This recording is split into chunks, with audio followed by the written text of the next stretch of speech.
আসসালামু আলাইকুম, welcome back to my channel easy cooking BD.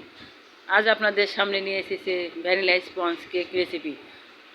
যারা কেক বানাতে বারবার ব্যর্থ হন বা যারা নতুন কেক বানাবেন তাদের জন্য আমার রেসিপি। এরকম কেক দোকান থেকে আর কিনে খেতে হবে না, বাড়িতেই তৈরি করে নিতে পারবেন এরকম কেক। চলুন মূল রেসিপি শুরু করা যাক। প্রথমে আমি একটি স্টিলের ছাঁকনি নিয়ে নিয়েছি। এখানে আমরা শুকনো উপকরণগুলো চেলে নেব। এখানে নিয়েছি হাফ কাপ পরিমাণ ময়দা। অবশ্যই ময়দাটাই নিতে হবে, আটা নিলে হবে না। নিয়ে নিই 1 চা চামচ বেকিং পাউডার, 1/4 চা চামচ বেকিং সোডা। এগুলো এখন আমি চেলে নিব। এখানে এগুলো কিন্তু অবশ্যই চেলে নিতে হবে, তা না হলে কেকটা স্পঞ্জ হবে না, দলা পেকে থাকবে। এখন আমি দুটা ডিম ফেটিয়ে নেব। এখান থেকে আমি কুসুমগুলো আলাদা করে নেব। খুব সাবধানে করবেন, সাদা অংশের সাথে যেন কুসুমটা মিক্স না হয়ে যায়।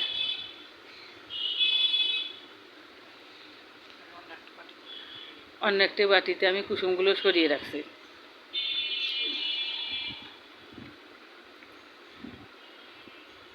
এখন আমি একটি ইলেকট্রিক বিটার দিয়ে বিট করে নেব। আপনাদের কাছে ইলেকট্রিক বিটার না হলে হ্যান্ড দিয়ে এটা করতে পারেন। এখানে বিটারটি আপনি লোতে রেখে বিট করতে হবে। হাই স্পিডে রাখলে কিন্তু ফর্মটা নষ্ট হয়ে যাবে। আমাদের ডিমের ফর্ম তৈরি হয়ে গেছে। দেখুন, এভাবে কাজ করলে পড়ে যাবে না, তখনই বুঝবেন ডিমের ফর্ম রেডি। এখানে হাফ কাপ পরিমাণ আইসিং সুগার নিয়ে নিয়েছি। এটা আপনি মিক্সিতে করতে পারেন, পাটায় বেটেও এটা তৈরি করতে পারেন। চিনির গুঁড়াটা আমি একদম ধাপে ধাপে মিক্স করে নিই, একেবারে দেবো না। একেবারে দিলে ফর্মটা নষ্ট হয়ে যাওয়ার সম্ভাবনা থাকে। এভাবে আর কিছুক্ষণ আমি বিট করে নেব।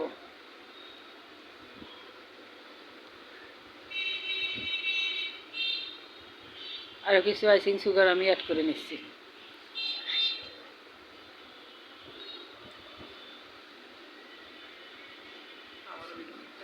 আবারও মিশিয়ে বিট করে নিচ্ছি।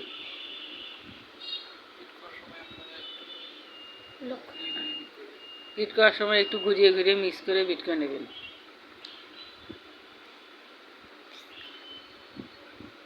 আর একটু চিনির গুঁড়া দিয়ে আবার একটু বিট করে নিচ্ছি।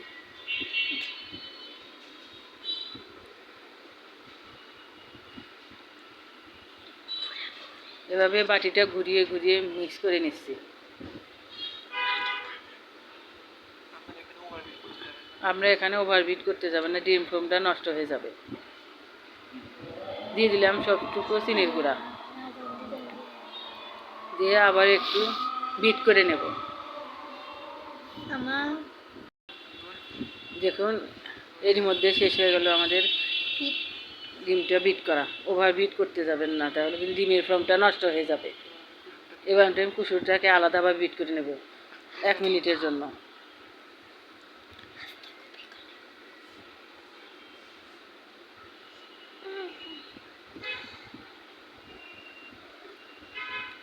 ডিমের কুসুমটা বিট করা প্রায় শেষ।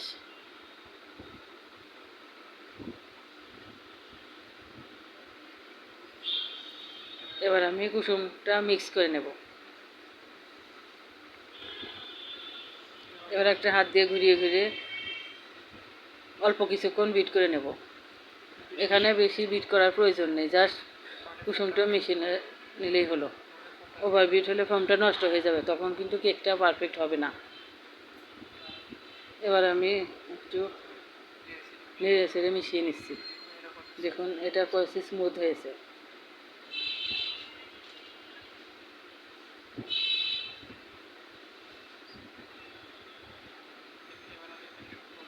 এখানে আমি শুকনো উপকরণগুলো অ্যাড করে দিলাম। এর আস্তে আস্তে করবেন। এখানে একটি টেসলা বা ছুরি কিছু দিয়ে করবেন, হাত দিয়ে করবেন না, ডিমের ফর্মটা নষ্ট হয়ে যাবে। আস্তে আস্তে হাত দিয়ে ঘুরিয়ে ঘুরিয়ে করবেন। তাড়াহুড়া করতে যাবেন না এই পর্যায়ে। এখানে দিয়ে দিলাম 1 চা চামচ ভ্যানিলা এসেন্স। আপনারা আপনাদের পছন্দ অনুযায়ী এখানে এসেন্স মিক্স করতে পারেন। দিয়ে দিলাম স্বাদ মতো লবণ। আবারও একটু মিশিয়ে নিচ্ছি। এখন আমি একটি মোল্ডে ঢেলে নেব। মোল্ডটাকে একটু তেল ব্রাশ করে নেব। ব্যাটারটা আমি মোল্ডে ঢেলে দিচ্ছি। এখন আমি ব্যাটারটা একটু সমান করে নেব।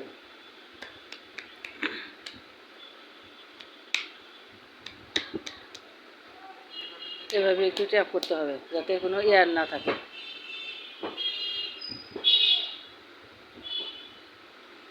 এবার আমি একটি কড়াইয়ে স্ট্যান্ড বসিয়ে নিয়েছি। এটি 5 মিনিটের জন্য হাই হিটে গরম করে নিয়েছি। এবারে মোলটা হাঁড়িতে বসিয়ে দিয়ে ঢাকনা লাগিয়ে দিয়েছি। ঢাকনার ছিদ্রটা কাগজ দিয়ে বা অন্য কিছু দিয়ে বন্ধ করে নেবেন। এখন আমি 20 মিনিটের জন্য ওয়েট করব। 20 থেকে 25 মিনিটের জন্য ভ্যানিলা স্পঞ্জ কি হয়ে যাবে। 20 মিনিট পর একটু চেক করে নেবেন, সময়টা কম বেশি হতে পারে। এবার আমি 20 মিনিট পর ফিরে এলাম। এবার আমি কেকটা চেক করব। দেখুন একটু ছুরি দিয়েছি, একদম ক্লিন বেরিয়েছে, তার মানে আমার কেকটা একদম তৈরি। যদি একটু ভেজা ভেজা থাকে আর কিছুক্ষণ কুক করে নেবেন।